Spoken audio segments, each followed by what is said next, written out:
All right, the time being 10 o'clock. Call the meeting to order. I'm State Senator Tim McGough. Welcome to the Healthcare Consumer Protection Advisory Commission regularly scheduled meeting. See, we have a nice group here today, and welcome to everybody watching here. This is Concord Community TV, is that right? Fantastic, great. Welcome, thank you for covering us. We appreciate it. We really want to get the word out. So we have a couple of things. I'll dispense with the welcome, but continue to introductions. We have a new member. First of all, Dr. Goldsberry doesn't happen to be here, but we do want to thank Yvonne Goldsberry for her dedicated service for about at least 2 or 3 years on this commission. So we're very grateful to her service. We have a new member, Dr. Mitch Cohen. So I'll have Dr. Cohen introduce himself before we proceed with the rest of the agenda. Good morning. I want to thank Senator McGough for his recommendation and the governor for appointing me to the commission. I'm an internist and addiction specialist. I've been working with St. Joseph Hospital for 31 years.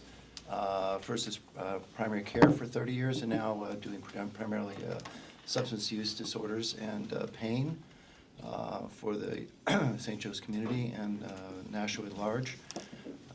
And I look forward to working with the commission to do the best for our constituents and our public. Welcome. Thank you. Thank you for joining us. Thank you for agreeing to share your expertise with us. So before we go to the rest of the agenda, we are missing a chair, so I'd like to nominate the Attorney General to continue on as chair of this commission. Do I have a second? A second. All right, second by Representative Miles. And any discussion? I'd just like to formally say thank you to the Attorney General for your leadership and your focus on making sure that the community understands the importance of their perspective within this commission. I thank you for keeping us centered on how to best steward this trust fund, and really looking forward to continued work with you. So, Thank you. So assuming you will accept the nomination for the chair? Yes, I will accept. All those in favor say aye. Aye. Aye. Any opposed? Mr. Chairman. Thank you, Senator. Thank you, members of the commission. I think we've done some great work so far. I'm definitely looking forward to continuing that work. And I think what I wanted to just start with, and for the benefit of the public too, is a little bit of a synopsis of where we are.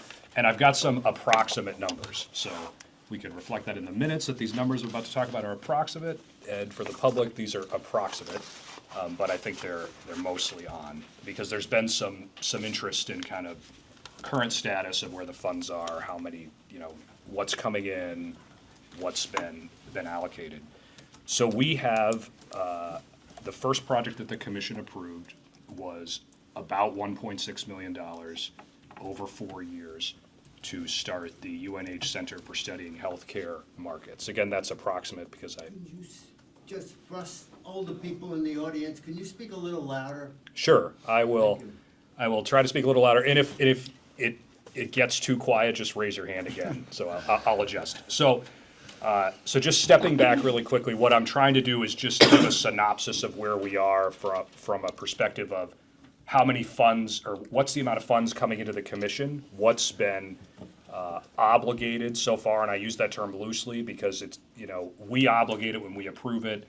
It's then formally approved by the governor and council, but when I say obligated, I mean what's been approved by the commission. So we have the first project that we approved that has been approved by the governor and council was about $1.6 million over 4 years.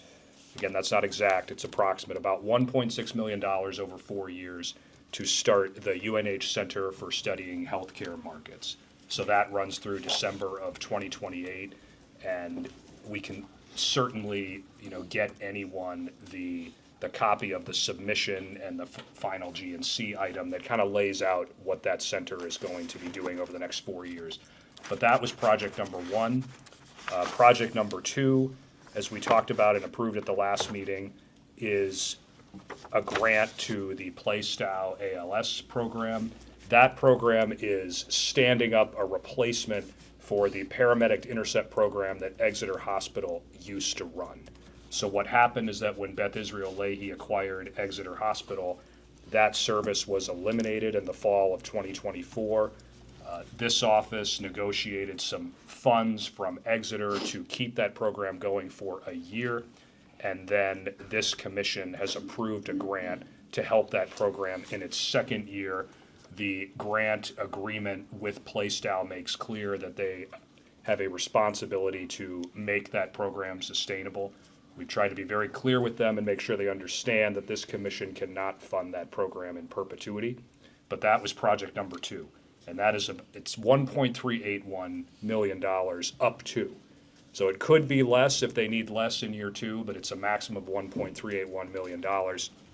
And then the third project that we approved, which has not yet been approved by Governor and Council, was a grant to Merrimack Adult Day Health Center. I think I have the name right there. And it's an up to $182,500 to support their purchase of a couple vans to assist with transporting patients to and from the activities and services that that organization provides.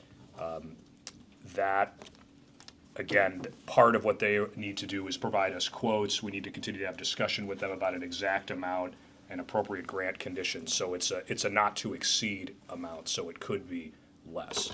Those are the 3 projects that have been approved, and that's the approximate amount of dollars that have been allocated. I think at the next meeting, what we'll try to do is have a summary with exact dollar and cents amounts, but I wanted to respond to some of the questions that we've had on that from folks so that people have a picture of where we are. As far as what the funds are that come in, that will be coming into the commission, as of today, I think we have an approximate balance of $4 million in the trust fund. So you've heard everything that's been approved. The approximate balance of $4 million, might be a little more, might be a little less, because it depends on how much has been spent for, or actually sent out for the UNH project. It's about $4 million. In 2026, we will have $1 million come in from the Beth Israel Leahy Exeter transaction. Starting in 2027, we're going to have the funds coming in from the from HCA's acquisition of Catholic Medical Center. That's $7.5 million over 10 years. So for calendar years 2027 through 2032, $1.75 million per year will come in to the trust fund. That's 2027 through 2032, $1.75 million per year. And then from 2033 through 2037, there will be $750,000 per year that comes into the trust fund. So as of now, that's the flow of funds that we can expect.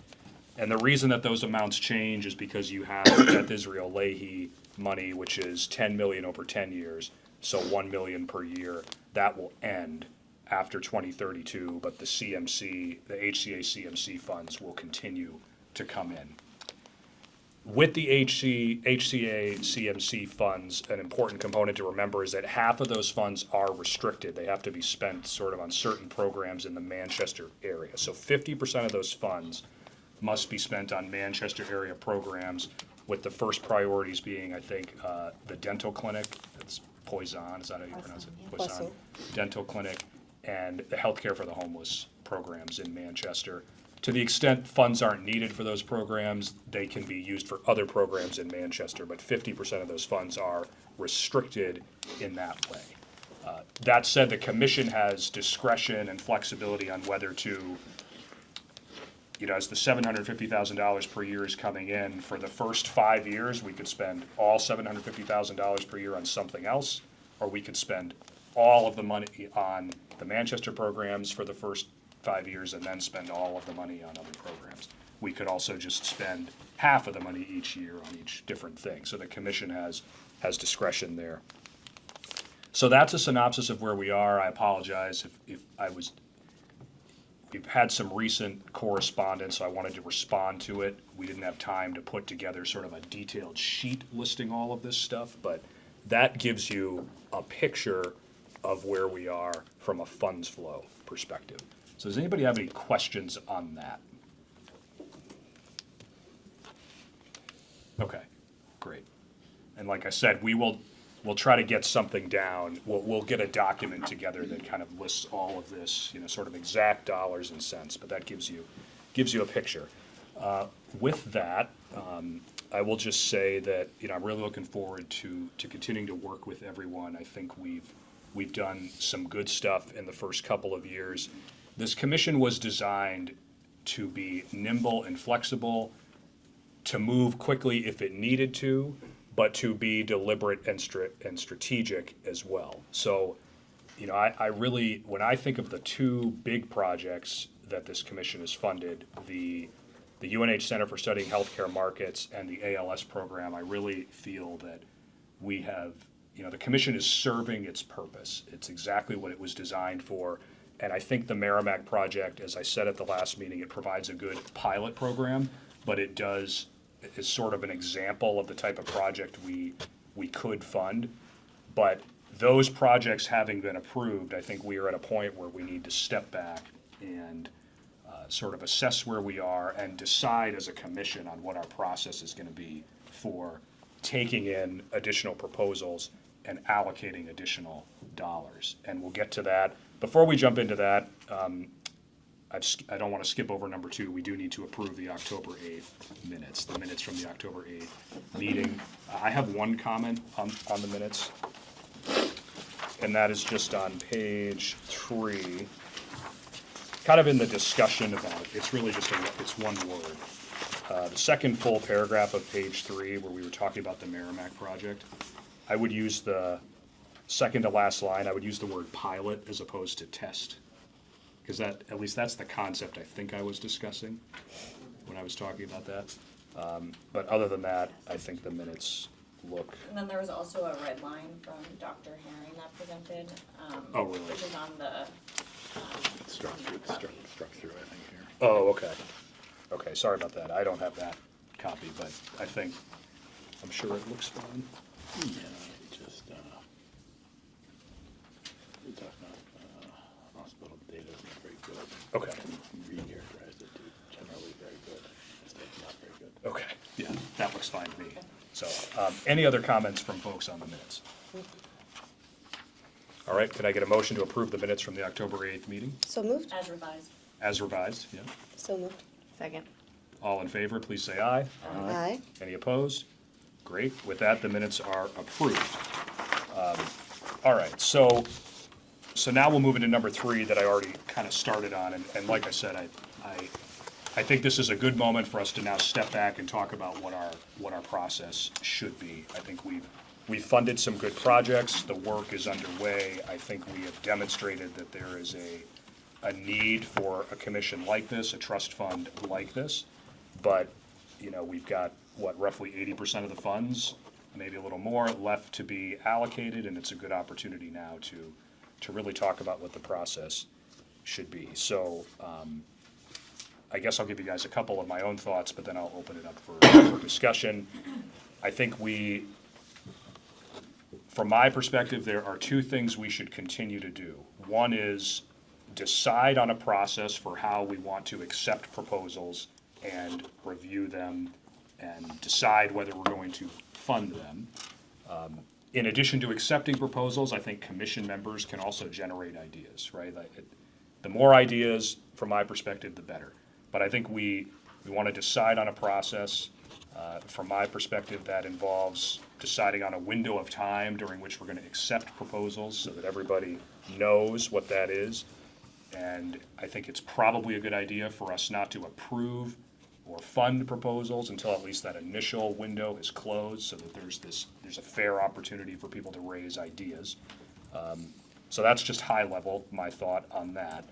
At the same time, I think it behooves us to continue to get community input. So I would like to see us continue to schedule in-community meetings, and I think Exeter is a good place to go.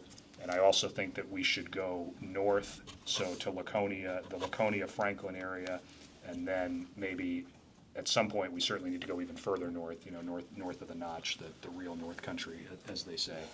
Because we've been west, we've been to Claremont, we've already been to the Seacoast once, and we certainly will want to go to Manchester, but that transaction where HCA acquired CMC is still fairly recent, and we already know that starting in 2027, we have to spend at least $3.75 million in Manchester. So we kind of already have a commitment there.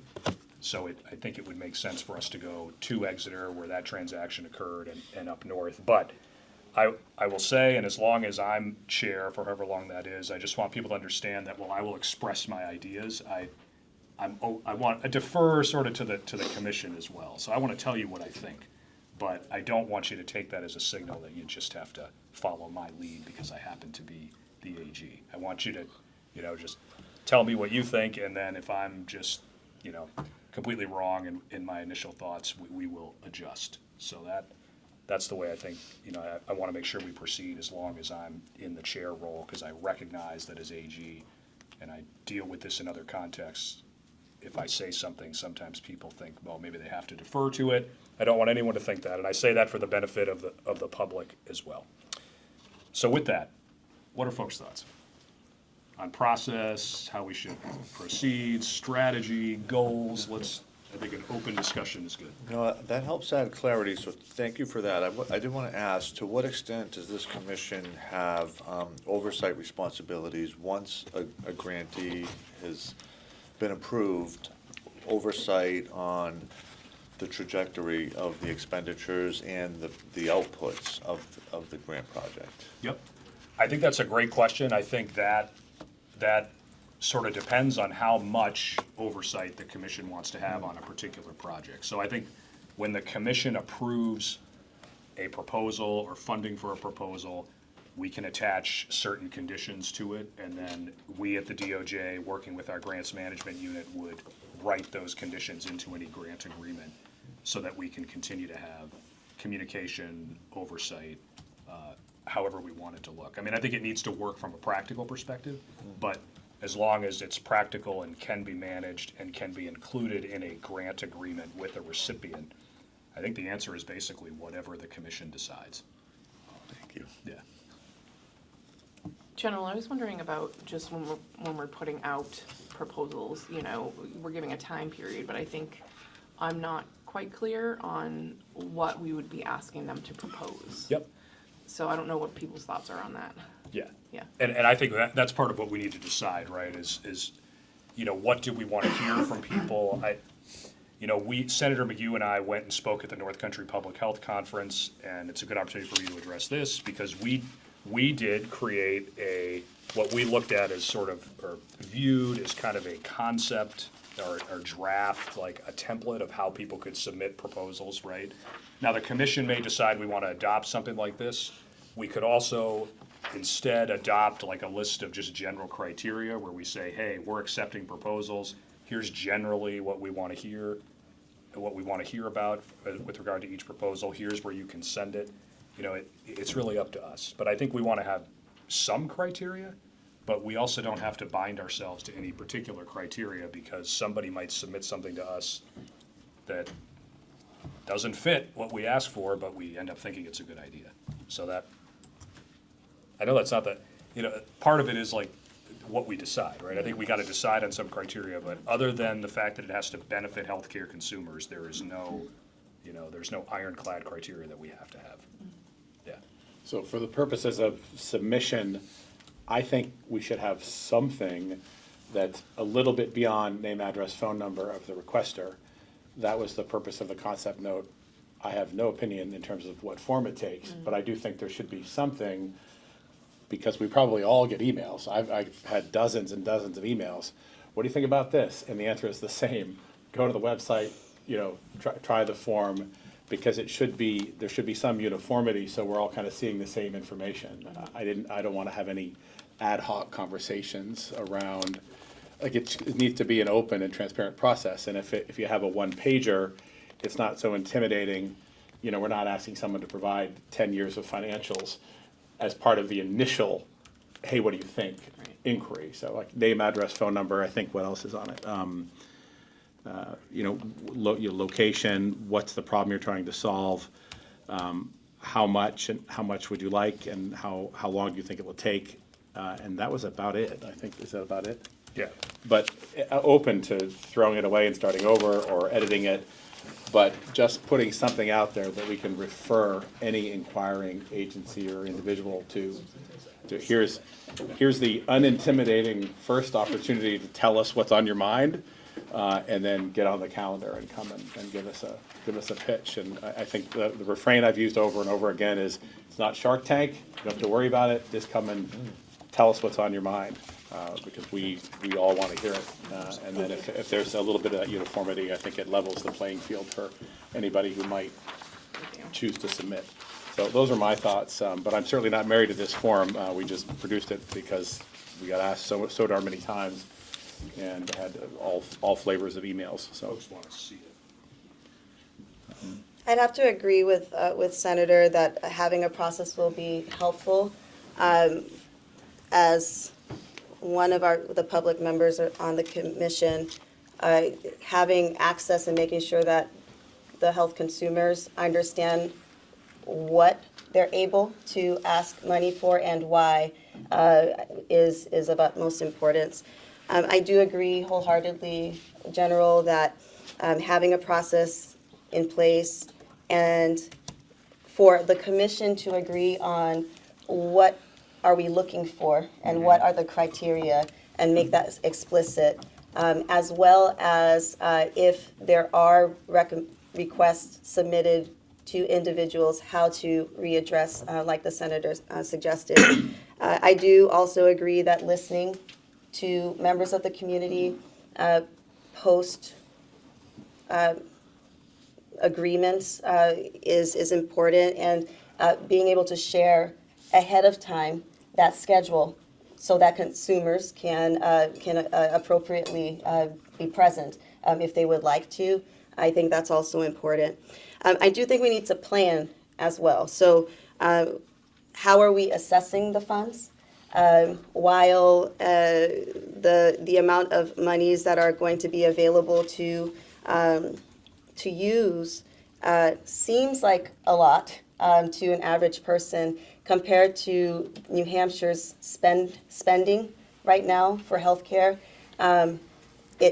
It needs to be impactful. And so as a physician scientist, it's important to me to make sure that we are being good fiduciaries of the trust funds that are being used, and make sure that we are also assessing what are the consequences and what's the impact side, so that our policymakers like Senator McGough and Senator Miles, our Representative Miles, can make well-informed decisions on a policy side.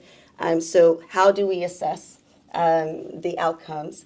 And then access to information, access to the ability for our consumers to provide their input, especially during our meetings, so that we can hear from them directly. And then the last thing is need. How are we going to assess needs? And so I think Manchester is going to be a great opportunity for us to ask some poignant questions of community members and of the healthcare workers that are going to be affected by this agreement.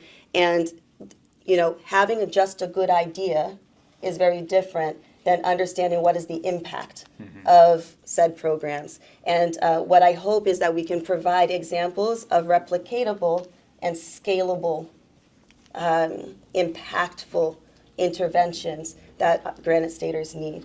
So those are a couple of other additions I would add, and would welcome anyone else's thoughts. A standing agenda item for public comments is kind of missing on our agenda. We should just always have a public comment, maybe at the beginning and at the end, or however we choose to do it, but at least one, maybe one at the beginning, one at the end, I don't know. I think so, that's a great point. Just open the microphone, open mic. Yeah. A lot of commissions do that. And Yep, I'm definitely supportive of that. Assuming everyone on the commission is, we can have a public comment period during every meeting. So based off of what Dr. Ramas said, and then what you were saying earlier, Senator, if we were to kind of have this form, people give us an idea, of what they think, you know, would be a good project to bring to the committee. Would we consider bringing it to the committee, kind of reviewing it, maybe having them come and speak, and then kind of voting on whether or not we want to proceed with more information? Or are we looking to kind of, because that's, I think, one of the things that happened in the last meeting, that like it was like a vote for the project, and there was still a lot of information, I think, that we didn't have as a committee that maybe would be helpful. So is it a way to kind of like, is there a way for us to filter them out to ones that we think are you know, beneficial, and then look at the things that Dr. Ramas just talked about with the kind of like, what's the impact, what's the amount that, how many people are we going to actually be impacting or serving with this project, and then identifying how much money do we have left and all that stuff before we officially kind of move it forward? Is that Yeah, definitely. what we're thinking? I think so, or at least that's what I think would be the right way to go, is have an initial, some type of criteria for initial submission, so that people can give us enough information for us to have a sense of what's their proposal, what's their idea, and frankly, enough information to generate questions, right? We get those submissions in, and then I would envision we select some segment of those, I'm sure not all of them, where we want to talk about them, and then we want to get more information. So maybe we have the requester or whoever submit the proposal come in, talk about it, we get additional information. But yes, so it's more of a, I think it should be more of a sort of an not ongoing, but there's got to be a back and forth, right? We've got to sort of develop the idea from initial proposal to final approval. And I think that, going forward is the right way for us to go. And I would say to that point, General, thank you for bringing that up. Yeah, Oh, that's what I like, yeah. I don't want to Sorry. talk over Sorry. anybody. Yeah, I was Did just you want to saying- bring something up? I was just saying, my idea is just make it an easy, like low initial threshold for submission, just to get the idea in front of us. And if somebody says, I want to bring the, circus to town 3 times a year, maybe that's not the closest idea to our mission, and we can rule that one out and say, well, how does that, maybe, or ask the question, how does that benefit consumer health, and move on from there. Low barriers of initial entry, right? Right. Easy to get in the door, but then we got to have discussion and I think back and forth over a particular proposal as we develop it from initial submission to final. Would it be worthwhile to have something in writing so that the public can review it before they put their submissions in? Not that we want to suppress anyone from, bringing forth their ideas, but at least they have some semblance of what we're looking to do. Yep. And realize what type of proposals we'll be looking and how we'll be judging that. Yeah. So it seemed we'd want a little education perhaps, even, or at least accessible information for the public. Yeah, I think, what I was thinking coming into this meeting is that we have this discussion here. Based on the discussion, we develop a draft, right? You take this form, maybe work with it a little bit, but some type of draft of, here's essentially our solicitation of proposals, right? We have another meeting, hopefully maybe in the first half of January. We'll distribute the draft in advance. We have another meeting in the first half of January. We look at it. Hopefully, if we have to have an additional meeting, that's fine, but hopefully we can adopt something at that meeting. Then put it out there and pick a date by which we want to get initial proposals in. And after we do that, we can have a couple community meetings while those proposals are coming in. Then we can get back together and take a look at them. But yes, to your point, Dr. Cohen, I think we should have some type of solicitation of proposals for the public so they understand, what we're looking for. I think this would, like I said, this was kind of a draft we wanted to have for that conference. As we're speaking to groups, like here's some things we think would be useful to the commission, but I think going forward, it's valuable for the commission to adopt something formally. It can still be flexible, right? And it can evolve. But yes, that's maybe a long answer to your question, but I think yes. A little bit of Thank you. guidance. Yeah, Yeah, a little bit of guidance. And to Dr. Ramos's point, are we looking for any type of criteria, since we do have limited funds, and I'm sure we want to do the greatest good for the greatest number, some type of like a SMART criteria to measure outcomes, something, it should be specific, measurable, achievable, and Yep, with a timeline. yep. Yeah, I mean, I think, We have that on I think if the you form. start looking at this, some of You'll that see is it on already, there, yeah. we Oh, tried to yeah. hit some of that in the form, but Oh, yeah. thank you, yeah. But I think we want to, whether this is the right kind of format, whether we want it to be a form, whether we want it to be more of a, again, a solicitation of proposals may not look so much like a form. It may say, we're accepting proposals. Here are the things you should cover in any proposal. Here's where you can send your proposal to. Send it in by this date, because after this date, we're going to start looking at them and potentially making decisions. I do think we should make clear to the public, though, that we could get a lot more proposals that we want to fund than we can. We could get 100 proposals and we could decide none of them are appropriate, right? I mean, I think the charge of the commission is broad enough, the funds are limited enough, and we want to be discerning enough that it's possible we may decide not to fund any proposals. I don't see that being the case. I think there's a lot of need out there. I think there's a lot of smart people who will submit proposals, but one of the things we've gotten, and I think we want to just be clear about, is this is not a traditional grant program such that there's a certain pot of money and that we will get a certain number of applications and just pick the best ones, right? It's more flexible than that. It could be that we get 10 proposals and we fund a portion of all 10. We could get 10 proposals and fund all of one and none of the rest, because the one is by far the best, just the best impact. So I think as long as we're clear about that, I think that the public will understand, and then they'll understand the process. General, I know you said, oh, sorry, do you want to go? I appreciate you, Yeah, thank you. please, go ahead. So I'd like to propose, I love the idea of doing some research prior, giving us some time to process. I would submit that potentially we can ask, DHHS, we can ask, our federally qualified health centers that go through this process of requesting of funds often. So there might be some rubrics that you could lend from, so that we can make sure we're all speaking the same language. One of the things I'm concerned about is part of this is an exploration of what works well from a community standpoint, but also from a contractual standpoint. What are some things that you have learned potentially to put into place and work more upstream from a preventive standpoint? And so I do think this would be an opportunity to be, maybe just a little more thorough with some ideas and explanation of concepts, so that way we understand what actually worked well and what didn't work well specifically with an idea. So I would suggest and submit that, General, you can reach out to several of our community members.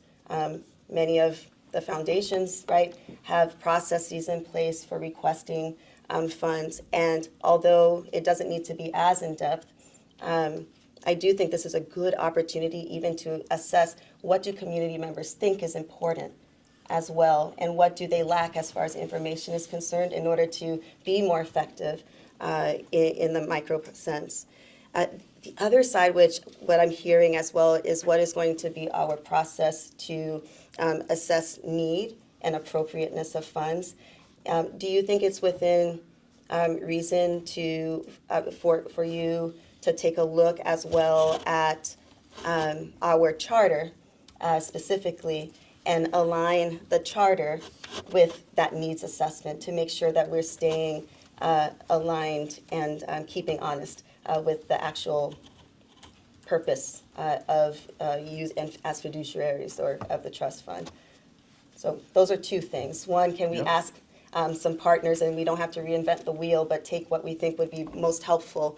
And then two, from a process standpoint and assessment standpoint, can we do the exercise of reviewing that charter and aligning need and assessment based on what we're called to do as a starting point? Yeah, I think we can certainly do, as we develop sort of a draft, what I'll call a solicitation, do some outreach. I do want to be careful, at least I think we should be careful not to make it too formal. Yep. if it starts to look like an RFP or sort of a more formal grant process, I mean, we could do it that way, but it starts to remove, I think, the flexibility that we want. But yes, I think in trying to put together what we're gonna have in our solicitation, what we're gonna be looking for, the type of information we think is important, I think doing some outreach to other organizations that do this certainly makes sense. And we can certainly do some of that as we develop a draft for the commission to consider. And to the extent other members of the commission want to do that as well and reach out to us, you can reach out to someone on our team. Great. I think that works great too. Yeah, I can certainly send you some examples as well from different partners around the state. Yeah, Brandon. May I make a suggestion? Sure. So I think we have the tools at the Department of Justice to create a process which hits all the priorities that I'm hearing across the board, which are flexibility, accessibility, with like some focused criteria to allow people to understand what the commission is looking for. I think probably the best way to do that and achieve all of those goals is perhaps to utilize the commission's website that the Attorney General has created. We have a designated email box just for this commission. Our staff, with the input of the committee on what the messaging should be to the public, could build up a specific page on that site that creates clear criteria for folks that want to submit a request. They can then submit it directly to the inbox, whether they put it in the body of an email or they create a document that utilizes the criteria that the committee outlines. That's up to them. It gives them the flexibility to decide, how much they want to include, which one of the priorities that the commission identifies, matches their best. And then, it's not rigid. People can over-include, under-include, perfectly include, it'll probably run the whole gamut. But I think you get all the requests into one place with a really accessible portal for everybody to get in, submitted, and the commission, through the Attorney General's office, could issue a press release announcing this to the public, directing folks to the website as well as the inbox. And then what the commission would have to do is decide what the messaging is going to be. We could work on that, bring it back to a meeting in January for the commission's consideration and input. I'm sure there's other ways to do this as well, but it seems to me that that would be a really efficient use of the resources that we already have at our disposal in order to get this done in a timely manner that I think achieves all the goals that folks have outlined today. It's a great idea. May I ask that it's also done in Spanish at a minimum? We'll have to think through that. Okay. See. To echo what you said, I think it's important that we don't discourage people right off the bat by making too many administrative requests, because there are a lot of ideas out there for people who may have things they'd like to submit from people who aren't research fellows or PhDs. So I think the simpler we make the first few steps, the more ideas we'll get. It's a great. Yeah, I think that's a great point, Representative, because someone might submit a couple paragraphs that actually turns into a really worthwhile Yeah. funding proposal, right? And that was a little bit of the challenge that we took on at the North Country meeting. They never heard of us before, and they wanted to know, who are you? What does the statute say you can do, you being the commission? And how do we get your money? What makes a good project? So in 3 slides, we defined what do we do by statute, explained RSA 7(6)(g) and H, the establishing, enabling statutes, and explain briefly what made a strong, what makes a strong project in very broad terms. So I would offer that framework to this commission to mark it up and get that on the website. At that conference and then at another oral health conference, I put up QR codes that brought people directly to the commission's website. But the website just shows that enabling statute and the members and the meeting minutes and agendas and things. But if it had a, what makes a strong project that we all, agree to, that's decent criteria, that might be helpful. And then also gives the examples of what was already funded. So that's my offer. And then the form, of course, a form submission. And to the extent we can make it a nice clickable, fillable form, that, where certain fields like name and address and email are required, simple things like that, that might be really helpful. for folks who want to submit. I want to go back to the enabling statutes, though, for a second. RSA 7, 6G, and H. Those are the two enabling statutes. So I have a placeholder legislation, and it's very much placeholder legislation. So Dr. Ramas mentioned talking about our scope or the criteria, and I thought, if I understood you correctly, we almost talked about more clearly defining some of that. And to the extent this commission may or may not want to put some of that in statute, and some may prefer that it just stay broad, so we have a blank canvas. Somebody might want to, add a member. I caution against that because we could become a very large commission very quickly, but that's a possibility. You may choose that we may want to more closely define the charter or put in some needs criteria. We can discuss it. So there is a bill in.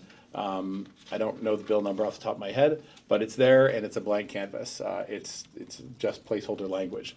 So I would ask everyone on the commission to take a look at RSA 7:6 G and H and redline it if you want to.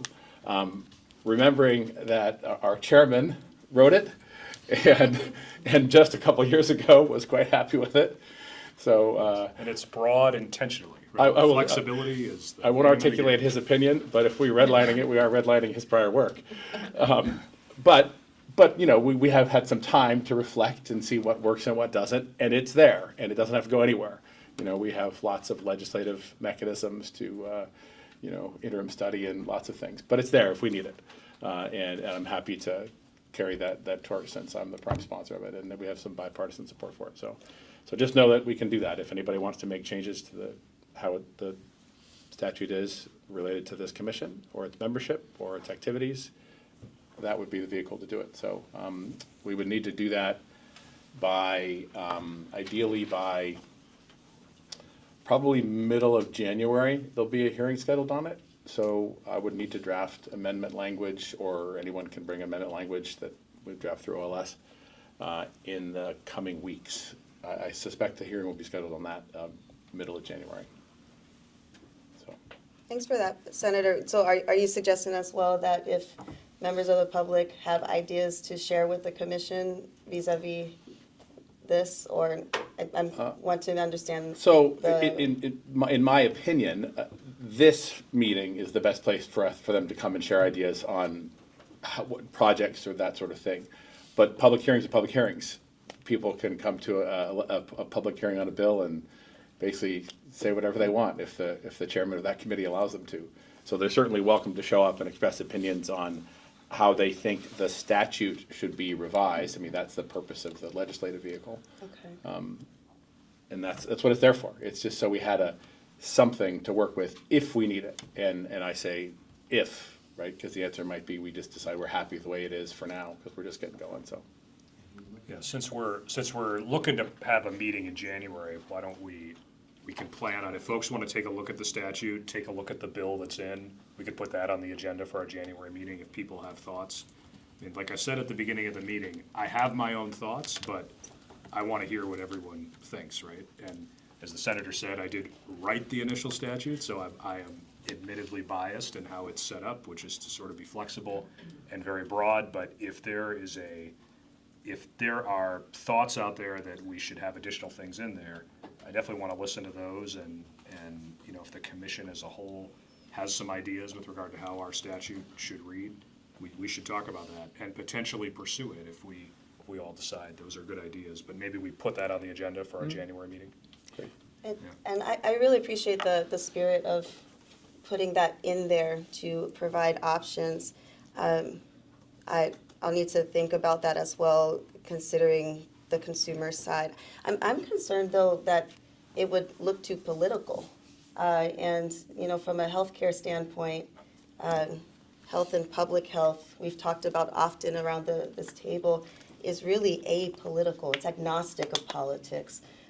So I'd be concerned of losing some consumer-centric focus, or potentially for those who may not In understand the premise of our commission. In which way do you mean? To talk about legislation? for legislation to be put forth, because to your point, the verbiage within the document, within this current charter is broad, so that the commission can be nimble and shift priorities. So what is important now may or may not be relevant in 5 years. So I'm concerned that if another law would need to be passed to change things, then it would again delay our ability to act and to shift according to the needs of the consumers. But again, I have not thought about it. That's just my initial impression. And I also support the spirit behind providing opportunity for us to think thoughtfully about this. So thank you, Senator. Yeah, the answer may be we don't need to change anything. I'm glad to hear that you're concerned about delay, because that's the last thing I want to do is delay the process of funding community projects. We want ideas to come in, get them evaluated, yay or nay, and get people on their way to improving outcomes as efficiently as we can, in a thoughtful manner. If we decide, but the way to change statute is by its very nature a political process. I mean, it does go through the legislature. It's the only way to do it. So and it's a big if we think there's something that needs to be changed in current statute, we have a way to do it. And the answer might be, we don't need to. Appreciate that. So, we'll see. I think one of the things that came up, it's sort of related to this, whether the statute is clear enough or not. I think this commission does have broad authority to make determinations outside of the legislative process. And I think one of the things I noticed a theme in the correspondence that we received, the commission received from members of the public was around kind of like, well, what is the purpose of the distribution of money? And like you said, it has to benefit healthcare consumers, and it's that broad.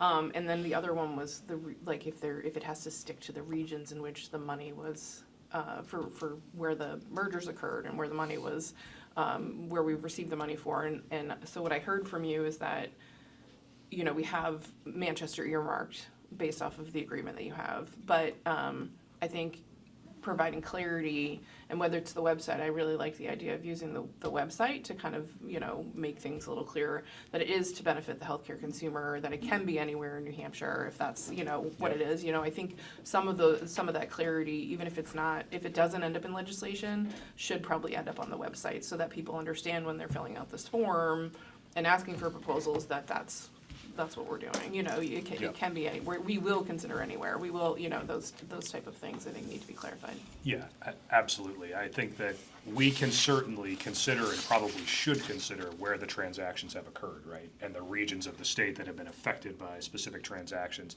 But the statute itself doesn't require us to send money to, like for instance, to send money to only places where transactions have occurred.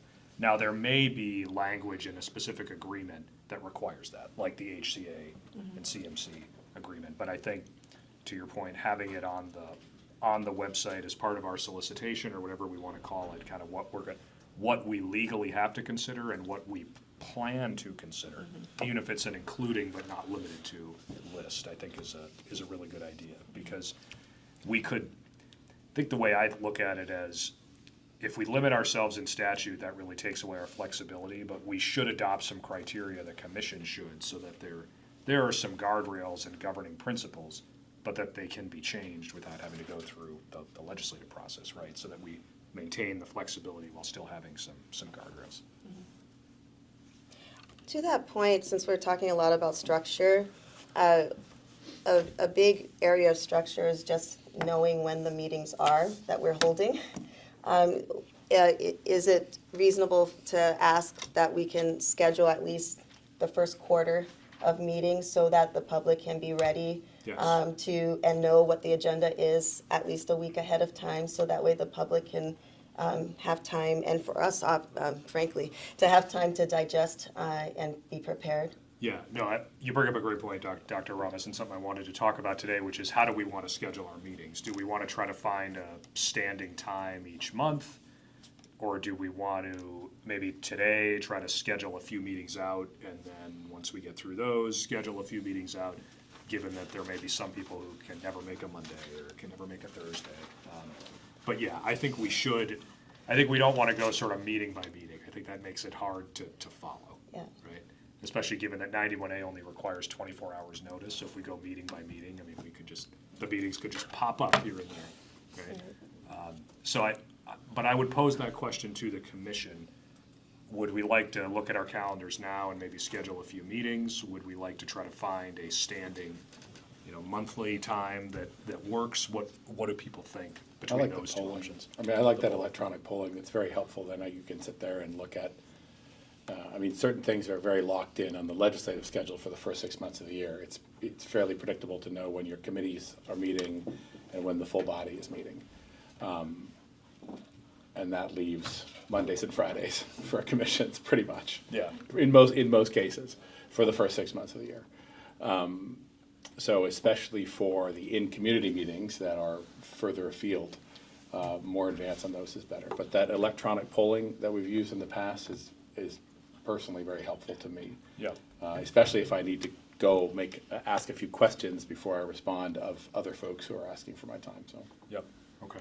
What do other folks think? I like it. Sometimes we have committee meetings on Tuesdays, Wednesdays, sessions on Thursdays, so the polling is very helpful.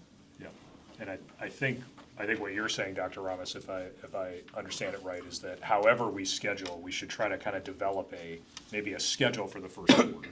At a So- minimum. Right, so that people see like, okay, the Healthcare Consumer Protection Advisory Commission's meeting schedule looks like this for the next few months. There will be a meeting on this date and time, a meeting on this date and time, so people can plan. So we and may stuff. do the polling all ahead of time in Yeah. advance, and then we'd be able to put out the schedule. So we'd be able to do both. Yeah, so we could do that. Right, and Dr. Cohen, you're a practicing physician in the community. What would work better, just in general, given your, Not the days that the legislature needs, so I'll make myself available. Friday would work best for me. I'll be Fridays, but otherwise I work every day except Wednesday. right? Do you think it's easier for folks to at least plan if they really feel passionate about something to? Absolutely. I mean, I think if we could get something, I think we should try, if it works well with our legislators, to meet at least for the first 6 months on Mondays or Fridays. Then, from my perspective, if we can get Fridays going from the rest of the group, I'd be happy with that. Yeah. I could certainly make Fridays work. What do you think?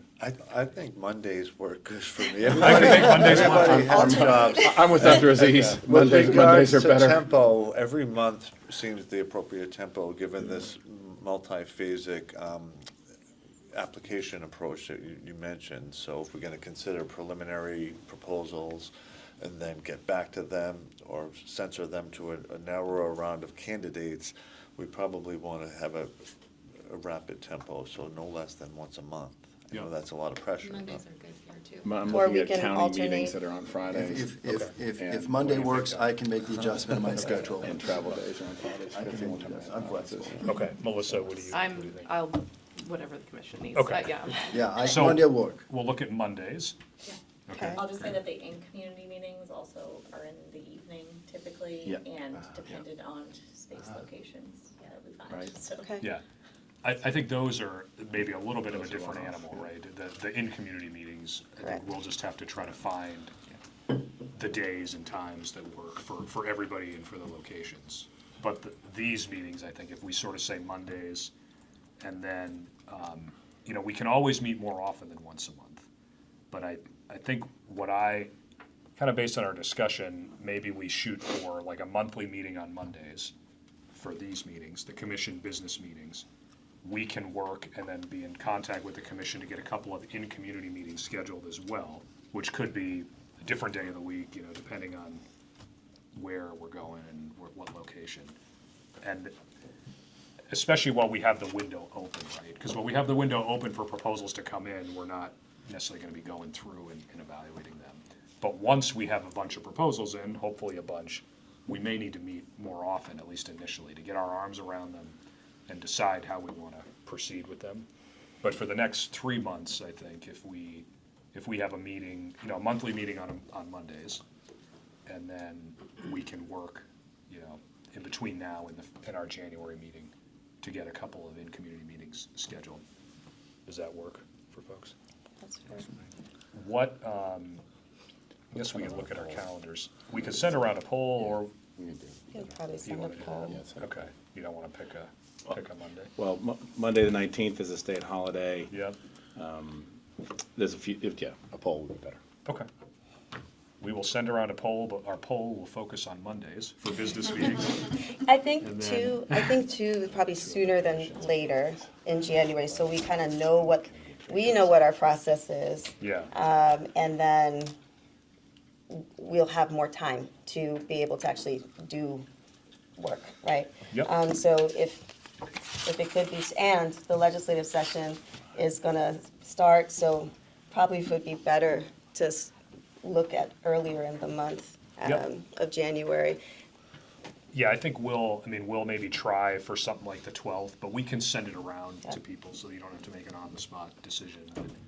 But I would agree with that, and that would help us. I think we all want to get our criteria, our solicitation sort of up on the website and out to people, so we can have that out there, people understand it, and they can start submitting So proposals. are you thinking that next meeting we would do that, or is somebody gonna try to draft something prior to? Oh, yeah, we're gonna Okay. try to draft something. We don't necessarily have to adopt at the next meeting, but I Yeah. think we'd want to have something to be looking at Yeah, the next okay. meeting, right? That's what I was thinking. So at least a draft. And I think we've heard a lot today that we can work to a draft, and we'll distribute it in advance. And then we can spend the next meeting basically doing that, just going through it. And if people say, well, I think we should also include this, I think we should also include this, I think we should take this out, we can work with it. And then perhaps at the following meeting, then it can be adopted. Either at that meeting, it can be adopted with changes requested, or we can make further changes and then adopt it at a subsequent meeting and get it out there. Okay, so we have our process, we talked about our listening sessions. This is the Dr. Scientist of me. We're going to also provide some feedback on how to assess need and how to assess the requests. So that'll be something we'll talk about at the next meeting or have something to respond to. Now, access and need. So from an access standpoint, this is something we could probably talk about at the next meeting too. Access to meetings, access to information, transparency of information. I think I would love to have a conversation about that so we can be thoughtful in our approach as well. And then identifying needs that are impactful for outcomes. So those are some things that I haven't yet heard a lot from. So, General, is there anything that the commission members should look out for? Do we have homework to do between now and the next meeting? Yeah, I think it would certainly be looking at any draft we distribute, but also to the extent you have thoughts on anything in between meetings, you can always reach out to our team, and we can incorporate those. I think I would say too, as far as you mentioned criteria, sort of like how we're gonna assess proposals, I think we can be working on that even after we have a solicitation out there, because the solicitation is just to get some ideas in. And we may get a bunch of ideas in and then say, you know what, we're gonna look at these, but based on these ideas, we're gonna refine a solicitation, put another solicitation out. So I look at this as kind of a constantly evolving, developing, yeah. But yeah, we can certainly, I think it would be very helpful for the commission to look at what we distribute, but also give us thoughts in between now and January. And as far as access, if you have thoughts on that, we can certainly talk about that. Okay. Either between meetings, or we can talk about it at the meetings. I think what I would say on that is, just like for any meeting in state government or any commission, I think we want to provide as much access and resources as possible within what we practically can do, right? So, certainly sympathetic to the foreign language access and things like that, but also want to make sure that we have the resources to Absolutely. do it. Yeah. The only other thing I was curious about was how do we assess the current agreements? Is that within our scope? So having, hearing from the actual hospitals themselves, how has things been since the agreement? What are some areas that they have been working on. And that's something we addressed at the community meetings a little bit, which has been very helpful as a member of the public. Is that within our scope too, just to understand from the hospital standpoint? I would say it is within our scope to the extent that we're using it to determine how to expend the funds, Okay. right? I think going beyond that, I wouldn't say it's within this commission's scope, but, you know, I think it certainly can be relevant when we're thinking about what is the need out there, either for healthcare consumers generally or the needs that have arisen from these transactions. right? Okay. Because you may have a hospital who says to us, yeah, we see these various issues that frankly, we don't have the resources to do anything about right this minute, but you might want to think about doing something about. I don't know. I don't know what type of feedback we'd get. Thank you. Yep. All right. Other thoughts about our goals and Did I direction? hear that think we've had going forward, we'll have public comment opportunities as well? Did I hear that correctly? yes. Okay. We will put that on our agenda. We'll have Standing. a standing public comment session. And, you know, frankly, we could, I want to finish our business, but if we end up with a little time today between, you know, whenever we're done at 11:30, if the commission would like to, I'm happy to open it up for public comment. But Thank you. I think we've had some good discussion on strategy and future goals and a process to start to put in place. Does anyone else have additional thoughts on that? Okay. Like I said, please feel free to reach out to us in between meetings. We obviously got to be careful about 91A, but we can have discussions with any individual member at any time. But we will work on, we'll take what we've heard today, we'll work on kind of what a solicitation looks like, sort of using some concepts in this form and other things we've talked about. We'll get a draft together and we will circulate it in advance. If folks have thoughts, just reach out to us and we'll incorporate those thoughts in any draft. And then I think our goal would be to really spend some good time at the next meeting going through this draft and trying to move it towards a final product. We will also work on scheduling both our business meetings and in-community meetings. We will send around a poll that focuses on Mondays, with I think the goal of getting a meeting, you know, probably in the first half of January for a business meeting. And then we will work on scheduling the in-community meetings. We'll use polls for that too, but that's just gonna have to kind of be whatever we can make work. And we'll do our best. That's why the commission, you know, is enough people to have good, robust discussion, but not too large, that scheduling is impossible. So hopefully we can schedule a couple of those. Is everyone good with the idea of maybe trying to hit Exeter and then the Laconia Franklin area, at least for our next two? Definitely. I think we had committed to Exeter. We had a Yes. tentative date, but We it was did. the day the budget was being voted on by Yep. both bodies. Yep. So we pushed it off. So I think we should try to do Exeter forthwith. Yep, agreed. Are the current requests received available for us to review? We will get them all in one place and make them available for review. I think I mean, that's part of the problem. yeah, We've no, done- not right now, but we gotta figure out a mechanism by which we can Yeah. do that. And that will be part of our, you know, as we have submissions come in, how can we make them available to commission members? We gotta think through, when do they become public? Because in many grant-making processes, right, I mean, not just every grant application is public the minute it comes in. So we will think that through, but we will make it so, but as of this moment, no, we don't have it so that I can make available everything that's been received, but we'll figure that out. I think that's part of the need for the uniformity. I mean, we all get emails and ideas. Right. Is that a Sorry. request? Is that a submission? In my mind, not really. It's an email. We need to put it on something formal that we can send to everybody that's uniform. Yeah. That just keeps it transparent. Right, And yeah. I'd rather have that than, I mean, sometimes I hesitate even to respond to the emails because you don't want it to be communicated as positive or negative.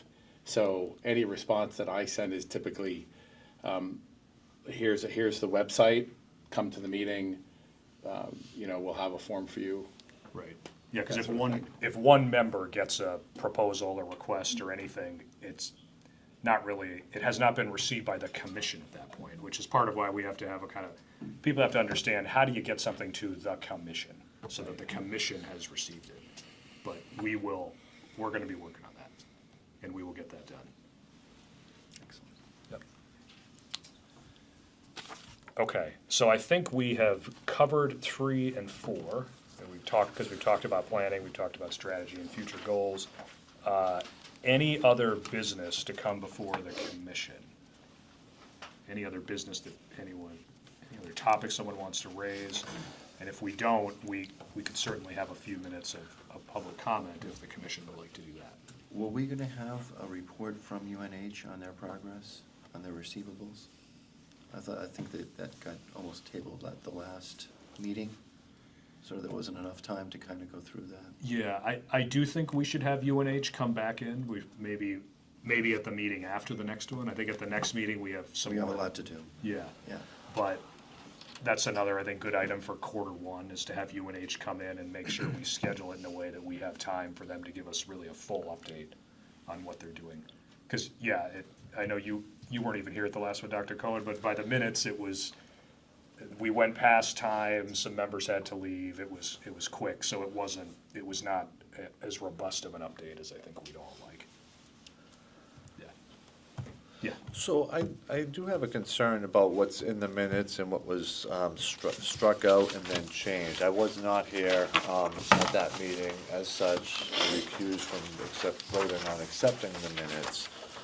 But it says, struck out is Dr. Herring stated that the biggest challenge has been that the American Hospital Association data is not very good.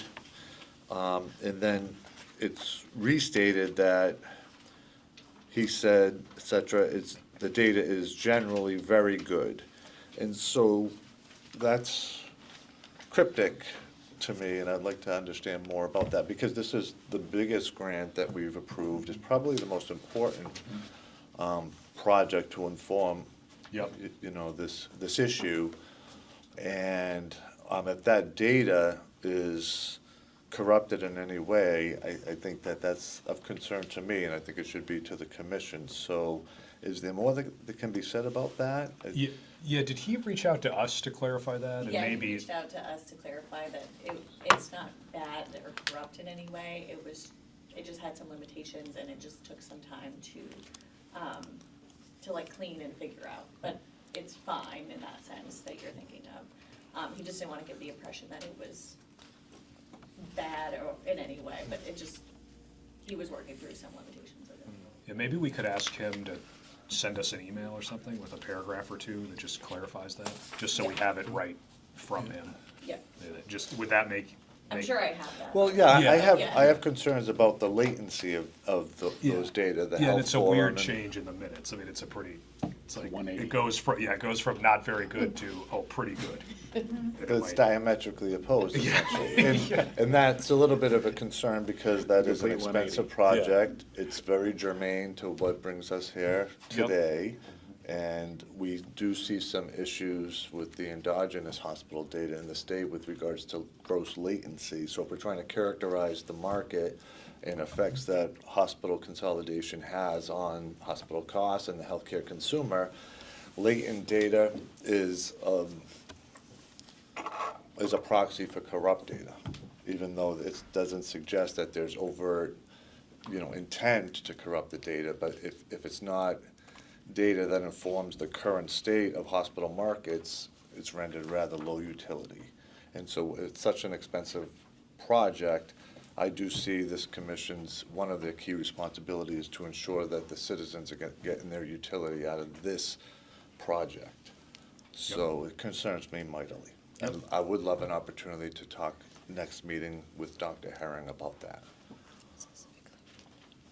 Yeah, I tend to agree. As I read it, when I first read the correction, I thought, well, maybe it was just Dr. Herring read it, and then whoever was writing the minutes just misheard him. So thank you for Community TV for being here. We won't have that problem again. But the other part, he does go on to expand, to explain the new characterization of generally very good. He talks about limitations requiring additional work. So maybe we need to ask the question, what are these limitations? let's just find out what they are, what caused him to go from not very good to generally very good, but there's limitations. So what are the limitations? I think there's more to it there, by the sounds of it. So I'd be interested to hear I from don't you. think he had time either. Yeah. That was, we were already over time, and he had waited the entire meeting. So I don't think he went through his whole presentation. So I'm glad that you called that out, Dr. Yeah. Aziz. Could I suggest that we try to bring him in for our February meeting, just so, because I don't want to bring him in for another meeting where we're doing other things and we end up sort of, okay, now we got 15 minutes left.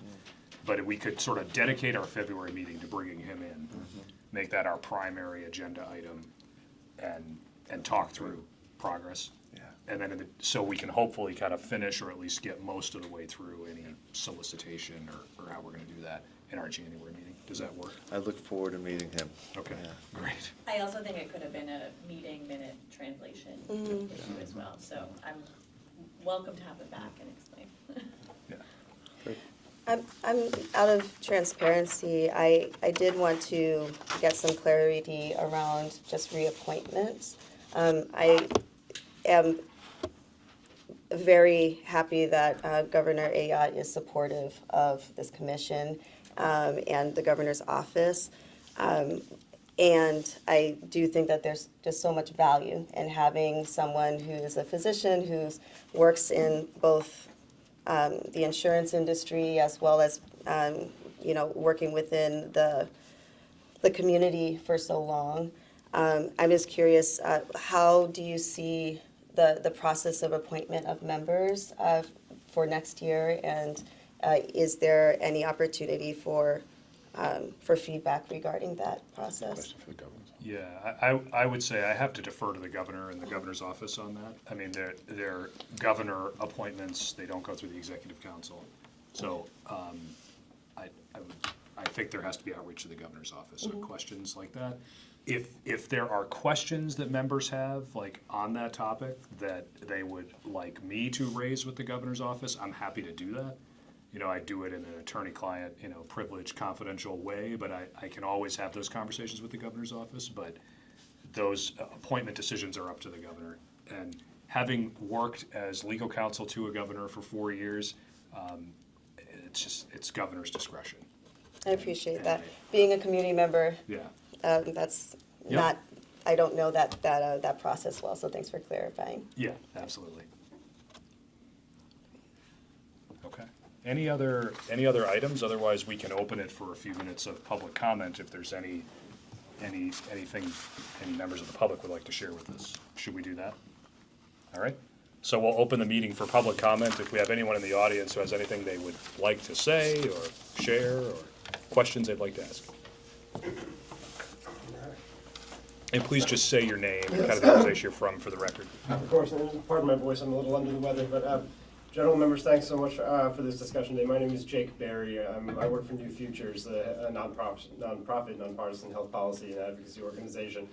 Again, I want to thank you for this discussion today. I think that this will be really helpful. Having a standardized application process, having established review criteria will really, I think, go far to provide some sort of clarity and transparency to what we're doing here. And certainly will go to address many of the questions that we raised in the communication that was sent that I think you should all have before you. In addition to a standardized application process and, established review criteria, I'd encourage the commission to consider looking at some kind of strategic plan or something to kind of establish really goals and priorities that you're looking for going forward. I understand the need to want to be nimble and respond to circumstances on the ground. But I will say I think that there's something that we should be working toward here beyond just sort of plugging holes on the ground. I think that there are holes everywhere. There are more coming, and there's no way that this commission is going to be able to address these holes in an ongoing kind of way. We just don't have that kind of funding. So I think really working to define the problem that we're trying to address and figure out our role, your role, and contributing toward that will be super helpful. I would argue that in addition to creating challenges for the community services that you're hearing from many of these hospital mergers, it's changing the landscape of healthcare in our state for consumers across the board.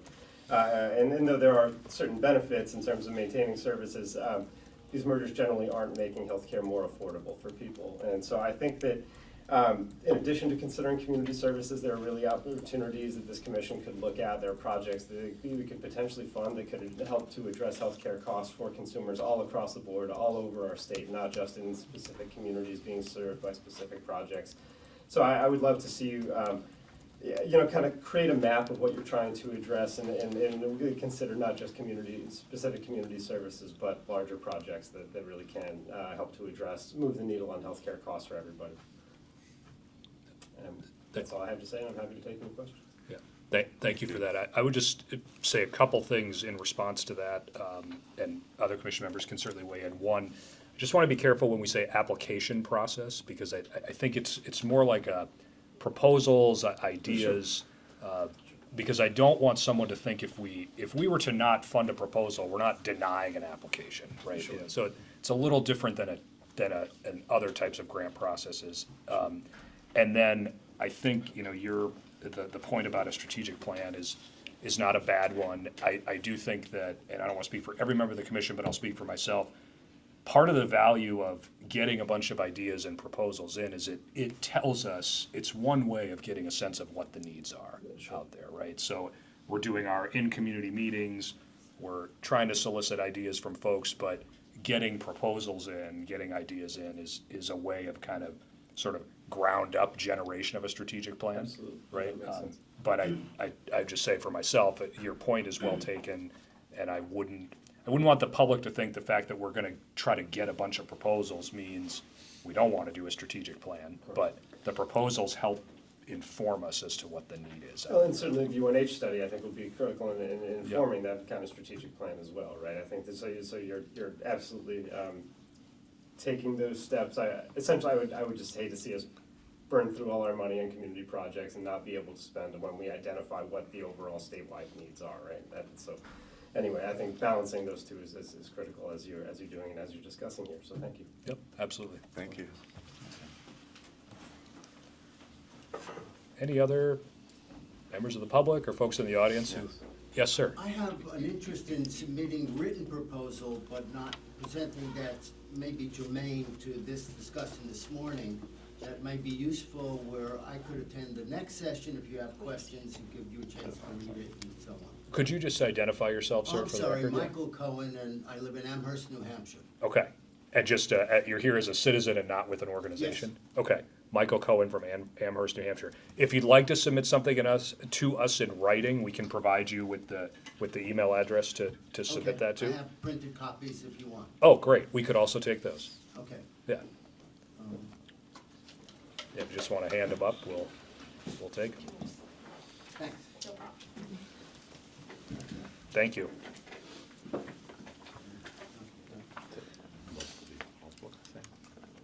Anyone else? Yes.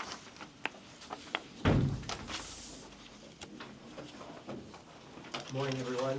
I didn't come with prepared comments, but given the conversation, I felt it was important to weigh in with a couple of thoughts. My name is Ben Bradley. I work for the New Hampshire Hospital Association. We represent all 26 of the state's hospitals.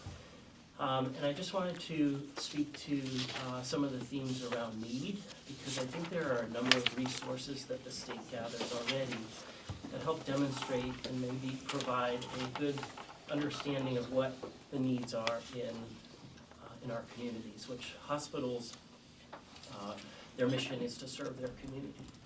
And in doing so, under state and federal law, our nonprofit hospitals are required to disclose community health needs assessments and implementation plans for addressing those needs. And I know Director Dempsey is very familiar with those and can probably supply you with the most recent information that hospitals provide to the state along that theme. They're a great understanding of what hospitals see as the need and would be a much better voice than me coming to you trying to share what hospitals are seeing as a need in our communities. Many of our hospitals, through that process, or all of the hospitals, do dozens, if not hundreds, of interviews with community stakeholders, including folks who are elected, those who participate in community service and other areas. So I really put a lot of weight into the requirement, which I think it's a good thing, and maybe a timely way for you to take a glimpse at what hospitals are seeing as the needs in their communities. The second area where it might be worthwhile to consider so as not to duplicate efforts would be to take a look at the state's State Health Assessment and State Health Improvement Plan Commission, which meets, I believe they're required to meet 6 times a year. There are upwards of 30 members on that commission, not exclusively hospitals, but various stakeholders that meet routinely to provide the Department of Health and Human Services and the state as a whole an understanding of what those stakeholders see as important needs in the community. Finally, I just wondered, given that the commission is interested in continuing your efforts around community meetings, and given that there is some televised coverage today, whether you could convey to the public what the intent of those in-community meetings is. My understanding is it's the exact theme of this commission, which is to understand what the needs are and to bring forth ideas from the community to try to address those needs. But I'd love for an affirmation on that and an understanding for the public to know that when they're going to these, the interest from this commission is to understand where there may be ideas to help support addressing the community needs in those areas. Thanks very much. Yeah, I guess I would say that certainly is a major purpose of the in-community meetings, is to hear about what folks are seeing as the needs in the community. I will say, though, that from my perspective, I'm also very interested in hearing from the community as to what impacts they've seen from transactions that have taken place, positive or negative. So we've heard that, and I certainly view that as something I'd want to hear in these meetings, and I hope we continue to, folks continue to feel free to come and air those thoughts. I'd like to keep it open. I mean, we build it as tell us your story very broadly, pre and post merger. What's gotten better, what's gotten worse? Is your commute to your doctor longer? Can't get a mammogram in 6 months, or whatever. I'm just making examples up, but very broadly, tell us your story. Open ears, open canvas, and I hope we continue that. And both sides get a chance to say, here's what we've done for the community since the merger, the acquiring entities, and the community members tell us what's most impacted their lives. And I hope we get to hear that, because that usually spawns ideas for things that perhaps this commission can help with. And that's, as you mentioned previously, General, to help inform the commission on where you could make investments to address where there may be needs in those communities. Yes. Thank you. Thank you. I'm glad he brought up, General, the State Health Assessment, State Health Improvement Plan Commission. There was actually a survey that was published a couple of years ago that surveyed Granite Staters across the whole state, and it was a plethora of subject areas that were specific to healthcare and identifying what was important to Granite Staters as far as their health and well-being. How do they define it? So that might be actually a really great opportunity. Thank you, sir. Yeah, no, that is great. I'm glad you repeated the name. I wrote down kind of what I thought the name was, and I figured I'd go find it, and now I have it. But I think that was a great thing, I think, to sort of introduce, and it just raised the other topic. If there are other ideas we have for other sources we should go look at, or people that we should just have come in and talk to us about the needs in the state, we should invite we should invite people to our meetings. Right? All right, we got a couple minutes left. Any other comments from the public? All right, thank you, guys. Anything else? Otherwise, we can adjourn a few minutes early. I think we've covered a lot of ground. Really appreciate the discussion. I think this was super productive, and we will be in touch about scheduling our next business meetings and our in-community meetings. Thank you. Thank you. Thank you all. We're adjourned. Happy holidays. Yes, happy holidays. Nice to meet you.